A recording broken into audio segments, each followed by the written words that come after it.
प्रभात। 18 महापुराण। 18 महापुराण हिंदू धर्म में महर्षि वेदव्यास द्वारा रचित 18 मुख्य पुराण हैं, जिन्हें महापुराण कहा जाता है। ये प्राचीन ज्ञान, इतिहास और कथाओं के स्रोत हैं।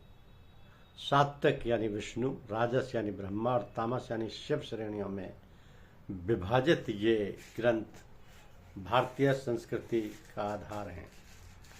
ये 18 महापुराणों में ब्रह्म पुराण, पद्म पुराण, विष्णु पुराण, शिव पुराण या वायु पुराण, भागवत पुराण या देवी भागवत पुराण, नारद पुराण, मार्कंडेय पुराण, अग्नि पुराण, भविष्य पुराण, ब्रह्म वैवर्त पुराण, लिंग पुराण, वाराह पुराण, स्कंद पुराण, वामन पुराण, कूर्म पुराण, मत्स्य पुराण, गरुड़ पुराण, ब्रह्मांड पुराण, ये 18 महापुराण शामिल हैं।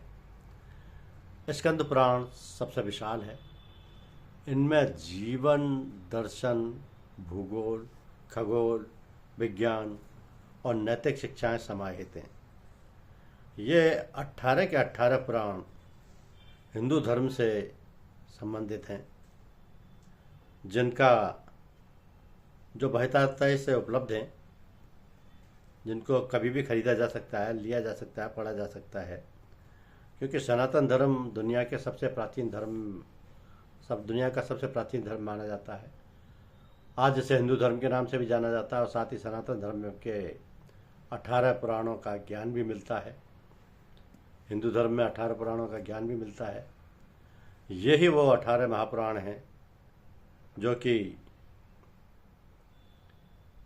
हिंदू धर्म को अच्छी तरह परिभाषित करते हैं, हमें ईश्वर के स्वरूप और उनकी लीलाओं के जरिए जीवन के सिद्धांतों के बारे में बताते हैं। हिंदू धर्म में कुल पुराणों का जिक्र मिलता है। ये पुराण केवल देवी देवताओं की कथा तक ही सीमित नहीं है, बल्कि इसमें खगोल विज्ञान, चिकित्सा, इतिहास और अन्य कई विषय शामिल हैं। जैसे ब्रह्म पुराण है। ब्रह्म पुराण सबसे प्राचीन पुराणों में से है। इसमें मुख्य रूप से सृष्टि की रचना का वर्णन किया गया है। इसके साथ ही मनोवंश, देवी देवताओं, प्राणी, भूगोल, भोगल, नरक, स्वर्ग, मंदिर तथा तीर्थ आदि के बारे में लिखा हुआ है। इसी तरह पद्म पुराण में सृष्टि की उत्पत्ति अर्थात इस बात का वर्णन मिलता है कि किस प्रकार ब्रह्मा जी ने सृष्टि की रचना की। इसके साथ ही पुराण अन्य प्रकार के ज्ञानों से भी परिपूर्ण है। विष्णु पुराण में 18 पुराणों में शामिल विष्णु पुराण में मुख्य रूप से भगवान विष्णु से संबंधित कथाएं मिलती हैं। पारशर ऋषि द्वारा रचित यह पुराण अन्य 17 पुराणों में सबसे छोटा है। साथ ही इसमें श्री हरि के अवतारों, श्री कृष्ण चरित और रामकथा का भी उल्लेख किया गया है।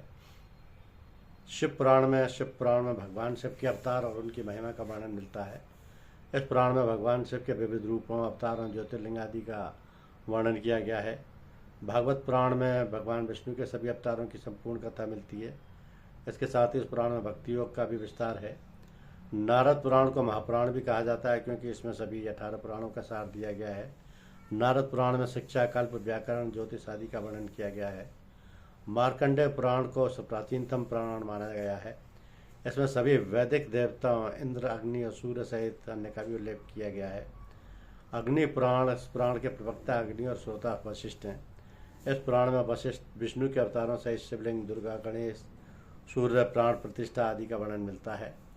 इसके साथ ही इस पुराण में भूगोल वर्णित, गणित, ज्योतिष, विवाह, मृत्यु, शकुन विद्या, वास्तु, नीति शास्त्र, युद्ध विद्या, धर्मशास्त्र, छंद, काव्य, व्याकरण और आयुर्वेद का भी विस्तार किया गया है। भविष्य पुराण, जैसा कि नाम से ही जाहिर है, इस पुराण में कई भविष्यवाणियाँ की गई हैं। इसके साथ ही 12 महीनों के निर्माण का उल्लेख भी मिलता है। साथ ही विक्रम बेताल और बेताल की कथाएं इसी पुराण का भाग हैं। इसी में लिंग पुराण, वराह पुराण, स्कंद पुराण, वामन पुराण, कूर्म पुराण, मत्स्य पुराण, गरुड़ पुराण और ब्रह्मांड पुराण शामिल हैं। 18 पुराणों में से एक ब्रह्मांड पुराण में इस बात का वर्णन किया गया है कि ब्रह्मांड और सृष्टि की रचना कैसे हुई थी। इसके साथ ही इसमें बताया गया कि निर्माण की प्रक्रिया में देवी देवताओं का क्या सहयोग रहा। धन्यवाद।